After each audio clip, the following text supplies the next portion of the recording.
안녕하세요. 8월 19일 수요일 새벽 예배를 하나님께 올려드리겠습니다. 기도하십니다. 예수님 감사합니다.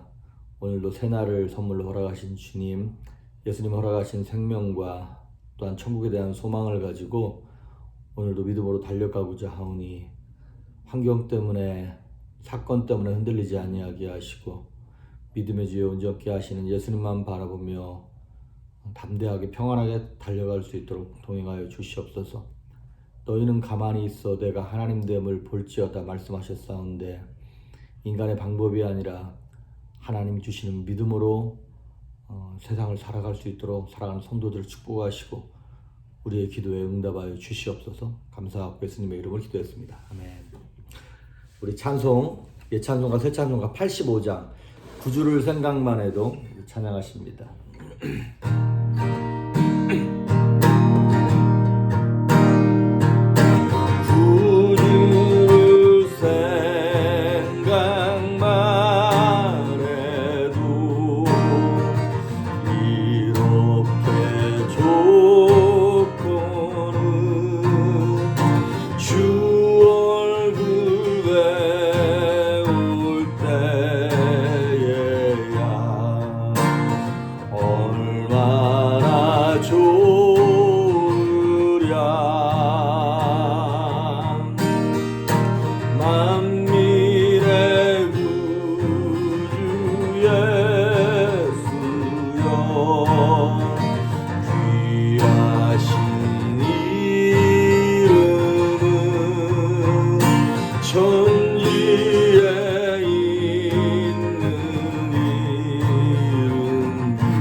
오늘 우리에게 주시는 말씀은 어제랑 같은 본문입니다. 빌립보서 2장 8절입니다. 빌립보서 2장 8절에 있는 한 절만 제가 봉독해 올립니다. 사람의 모양으로 나타나서 자기를 낮추시고 죽기까지 복종하셨으니 곧 십자가에 죽으심이라. 아멘. 우리가 어제부터 성자 예수님에 대한 이제 말씀을 보고 있습니다. 그래서 예수님에 관한 큰 카테고리 가운데 세 가지를 우리가 알고 있어야 된다 그랬어요. 첫째는 성육신, 그 다음에 십자가, 그 다음에 부활. 어제 이제 성육신에 관한 말씀이 오늘 8절에 나와 있는 사람의 모양으로 나타나셨다라고 하는 그 말씀이고, 오늘 보실 말씀이 자기를 낮추시고 죽기까지 복종하셨으니 십자가의 죽으심이라고 하는 십자가 사건에 대해서 말씀을 드리도록 하겠습니다. 십자가 사건은 우리가 흔히 말하는 천지창조, 타락, 그 다음에 예수님 탄생, 예수님의 십자가, 예수님의 부활, 그리고 다시 오심, 이렇게 기독교의 가장 이렇게 기본이 되는 교리 가운데서도 가장 핵심적인 교리가 바로 이 십자가 사건입니다. 우리 인생들은 늘 원래 내 수준 이상의 삶을 살고 싶어 하고 내 수준 이상의 삶으로 대접받고 싶어 하죠. 그런데 예수님의 이 십자가 사건은 그것과는 정반대로 가장 낮은 곳으로 가장 연약하게 오신 그 표상을 보여주는 그러한 사건입니다. 그래서 로마의 어떤 그 시인은 그런 얘기를 써요. 십자가에서 죽는 사람은 1000번을 죽는 거라고. 로마 시대 당시에도 가장 악랄하고 극악한 사형제도가 이 십자가형이었습니다. 예수님은 십자가에 달리신 지 6시간 만에 바로 이렇게 죽으셨습니다. 왜냐하면 그 전에 하도 많은 채찍에 맞으시고 체력이 약해진 상태에서 피를 너무나 많이 흘려가지고 십자가에 달리셔서 6시간 만에 돌아가셨어요. 그런데 보통 그 당시에 십자가형에 처해지는 사람들은 짧게는 3일에서 길게는 일주일까지도 십자가에 매달려 있는, 안 죽는 거예요. 그래서 로마 당시에는 그 로마 시민권이 있는 자국민들에게는 이 십자가형을 시키지 아니하였고, 누구한테 한 거냐? 노예들을, 그리고 노예들 중에서도 가장 극악한 죄를 범한 사람들에게 십자가형을 이렇게 했을 만큼. 그래서 성경은 얘기하기를 이런 말이 나와요. 나무에 달린 자마다 저주 아래 있는 자다. 그렇습니다. 이 나무에 달렸다는 게 십자가형을 얘기하는 거거든요. 다른 형벌과는 다르게 십자가 형벌을 받는 그 사람은 그 사람뿐만 아니라 그 집안 대대로 사람들한테 손가락질 받고 가까이 하면 안 될 그러한 잔인한 형벌이 바로 이 십자가 형벌이었습니다. 그런데 이 십자가 형벌에 대한 몇 가지 우리가 이제 알아야 될 것이 있는데 무엇이냐면, 첫째는 이거예요. 예수님이 십자가형을 당하신 것은 예수님의 자발적인 선택이었다는 거예요. 예수님이 힘이 없고 능력이 없어서 도망다니다가 붙잡혀가지고 십자가를 지신 것이 아니라 예수님이 자원하심으로 선택하신 사건이라는 것입니다. 요한복음 10장에 보면 그것에 대한 설명이 나와 있습니다. 제가 간단하게 읽어드릴게요. 요한복음 10장 17절과 18절에 있는 말씀입니다. 내가 내 목숨을 버리는 것은, 예수님 지금 하시는 말씀이에요. 내가 내 목숨을 버리는 것은 그것을 내가 다시 얻기 위함이니 이로 말미암아 아버지께서 나를 사랑하시느니라. 이를 내게서 빼앗는 자가 있는 것이 아니라 내가 스스로 버리노라. 나는 버릴 권세도 있고 다시 얻을 권세도 있으니 이 계명은 내 아버지에게서 받았노라 하시니라. 여러분, 예수님께서 이렇게 말씀하셨어요. 내 목숨을 내가 버리는 거라고. 그러면서 내가 스스로 버리노라. 누가 뺏어서 예수님이 억지로 죽는 게 아니다 라고 하는 것이죠. 그런데 이 십자가 사건은 예수님의 성육신 사건과 함께 하나님으로서 누려야 할 하나님의 특권, 권리, 권세, 이런 것들을 다 내려놓으신 정말 너무나 겸손한 사건이 십자가 사건입니다. 그래서 첫째, 예수님의 십자가 사건은 예수님이 자발적으로 행하신 것이다. 두 번째, 이 십자가는 예수님의 사랑의, 아니 하나님의 사랑의 극치를 보여주는 것이라는 것이죠. 연인들끼리 그런 말 하죠. 당신이 날 사랑하면 뭘 해줄 수 있냐고. 별을 따다 줄 거냐, 뭘 어쩔 거냐. 그런데 왜 그런 질문을 하는 건가요? 사랑을 입증하기 위해서 최고의 것을 보여달라는 것이죠. 그러니까 가치가 있는 것, 귀중한 것을 전달해주고 선물해주고 보여주면 보여줄수록 이 사람이 나한테 가치 있는 존재다라는 걸 우리가 보여주는 것이잖아요. 그러니까 예수님은 십자가를 통해서 목숨을 내려놓으심으로 봐라, 내가 너를 이만큼 사랑한다라고 하는 하나님의 사랑을 가시적으로 보여주신 것이 바로 십자가의 죽음입니다. 여러분, 예를 들어서 내가 책을 샀어요. 그런데 이 책을 20불 주고 샀어요. 그러면 이 책의 값어치가 뭐라는 거예요? 20불짜리라고 하는 것이에요. 그런 것처럼 예수님께서 우리 인생들을 죄로부터 사셨어요. 그런데 얼마 주고 사셨냐? 저와 여러분을 예수님의 생명을 내어주시고, 그러니까 예수님의 생명값인 거예요. 저와 여러분 얼마짜리냐? 우리 인생이 얼마짜리냐? 예수님의 생명값인 거예요. 예수님짜리인 거예요. 이 책이 20불짜리인 것처럼 저와 여러분은 예수님짜리 생명이다 이 말이죠. 그렇게 소중한. 우리가 사실은 귀중한 존재이기 때문에 우리를 사랑한 것이 아니라 우리를 사랑하셨기 때문에 우리가 귀중한 존재가 된 것입니다. 예수님짜리 존재가 된 것이에요. 우리 인생들은 이 땅에 태어난 것이 살기 위해서 태어났습니다. 그런데 예수님만큼은 이 땅에 죽기 위해서 오셨다는 거예요. 저 여러분을 위하여 자발적으로 오셨고 그 사랑을 표현하기 위하여. 그래서 하나님의 성품을 십자가에서 만족시키는 거예요. 이게 무슨 얘기냐면 하나님의 성품이 여러 가지가 있습니다만 크게 두 가지가 있어요. 뭐냐면 공의의 하나님, 옳으시고 바르신 하나님, 공의의 하나님. 또 하나는 사랑의 하나님이라는 거예요. 그래서 우리 인생이 죄를 졌는데 하나님께서 우리한테 야 너네가 죄진 거 내가 눈 감아줄게. 이번만큼 내가 모르는 척 해줄게. 무조건 다 용서해줄게. 이렇게 말씀하시면 좋은 것 같지만 그거는 하나님의 성품인 공의와 충돌한다 이 말이죠. 하나님의 성품은 아주 의롭기 때문에 죄를 졌으면 죄값을 지불해야 되는 것이에요.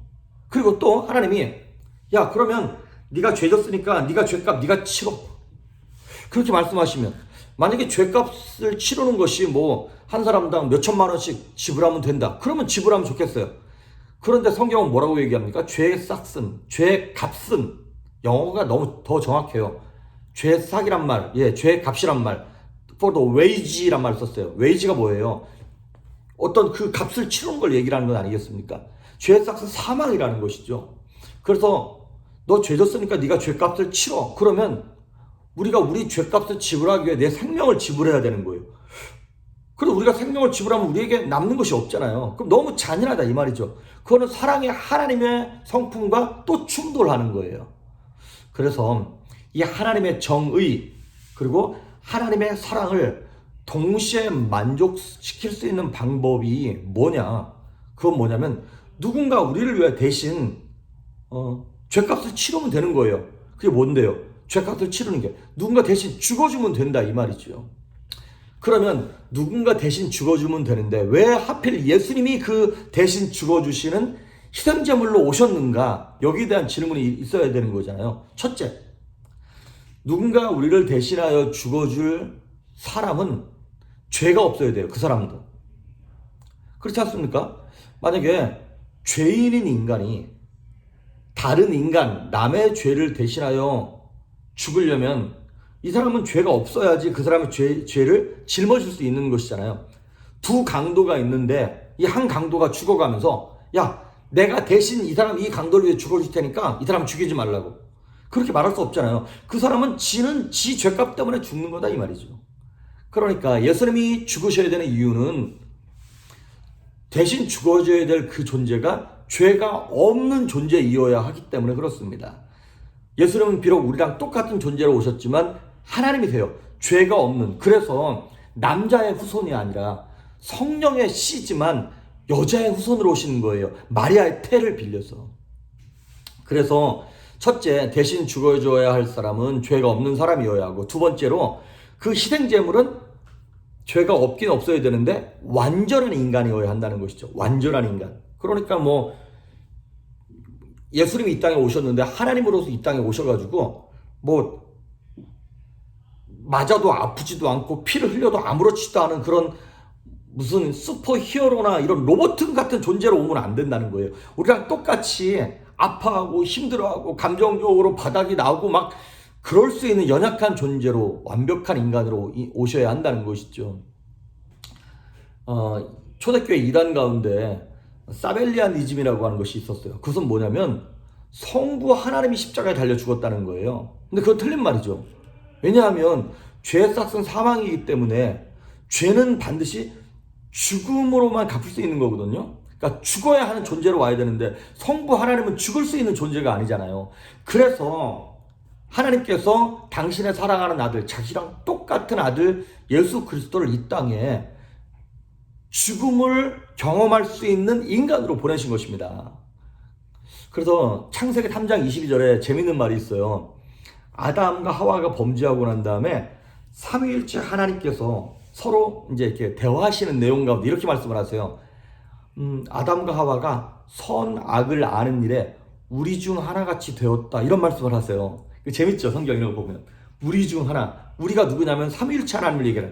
그러니까 하나님은 한 분이지만 공동체, 커뮤니티로 존재를 하세요. 근데 성부 하나님, 성자 하나님, 성령 하나님 이 세 분 가운데 선악을 아는 일에 우리 중 하나처럼 됐다. 선악이 뭔가요? 그러니까 여기서 악이라고 하는 것이 우리가 생각하는 것처럼 선악을 경험한 사람은 예수님밖에 없잖아요. 근데 그 악이 뭐 예수님이 도둑질을 했거나 거짓말을 했거나 이런 악을 얘기하는 것이 아니라 죽음을 얘기하는 것입니다.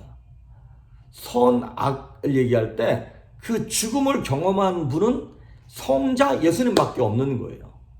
그러니까 성부 하나님이 죽으신 것이 아니라 성자 예수님이 육체를 입고 이 땅에 성육신하여 오셔서 그분이 완벽한 하나님이지만 완전한 인간의 모습으로 저와 여러분처럼 찔리면 피가 나고 때리면 아픈 존재로 십자가에 달려 나 대신, 여러분 대신, 아니 좀 더 엄격하게 말하면 아담 대신에 십자가에 달려 죽으시는 거예요. 그래서 아담의 죄를 대신해서 딱 죽으셨을 때 우리가 뭘 믿는 거냐면 예수님께서 그 죄를 대신, 내 죄를 대신했다는 거는 뭐냐면 우리 인생의 죄를, 아담의 죄를 예수님 딱 짊어지신 것을 내가 믿는 거예요. 그래서 아담 안에 속해 있는 모든 인생들이 다 예수, 두 번째 아담 대신에 예수님이 죽으셨다는 것을 믿었을 때 우리의 죄가 십자가에서 다 pay the price, 대가를 지불하게 된 것이죠.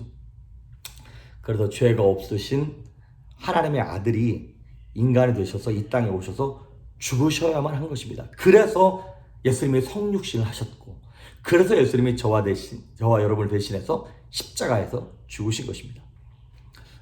끝으로 은혜라고 하는 것은 우리가 죄진 것을 눈 감아주는 것이 은혜가 아닌 거예요. 그럼 뭐가 은혜냐? 누군가가 대신 갚아주는 거예요. 죄를 갚아주는 것이 은혜인 것입니다. 이 십자가 사건이 딱 벌어졌을 때 마귀는 너무나 놀랐을 거예요. 마귀는 하나님의 성품인 공의도 알았고 사랑도 알았어요. 그런데 이 공의와 사랑이 어떻게 완성이 되면서 인간을 구원해 줄 것인가에 대해서는 마귀는 상상도 못했던 것이죠. 그런데 하나님이 십자가라고 하는 정말 인간, 이기적이고 자기만 생각하는 인간은 상상할 수도 없는 영적인 차원에서 희생이라고 하는 목숨을 내어주는 그 십자가 사건을 허락하심으로 저와 여러분이 구원받은 것입니다.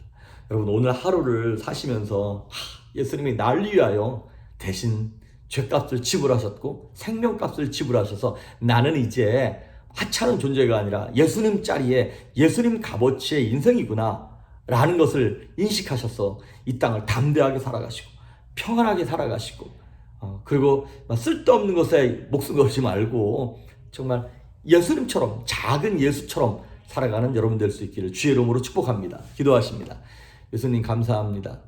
나를 위하여 우리를 위하여 인간 같지 않은 참 부족한 인생들을 위하여 성육신하셨고 십자가를 지심으로 하나님의 공의와 사랑을 만족시킨 예수님의 그 사랑을 생각합니다. 하나님이 세상을 이처럼 사랑하사 독생자를 주셨으니 이는 저를 믿는 자마다 멸망하지 아니하고 영생을 얻게 하려 하심이라고 하셨던 것처럼 오늘 그 영생을 얻은 자답게 담대하고 평안하고 승리하며 살아가는 하루 될 수 있도록 우리 살아가는 성도들을 기억하시고 지키시며 복의 복을 허락하여 주시옵소서. 감사드리옵고 예수님의 이름으로 기도했습니다. 아멘.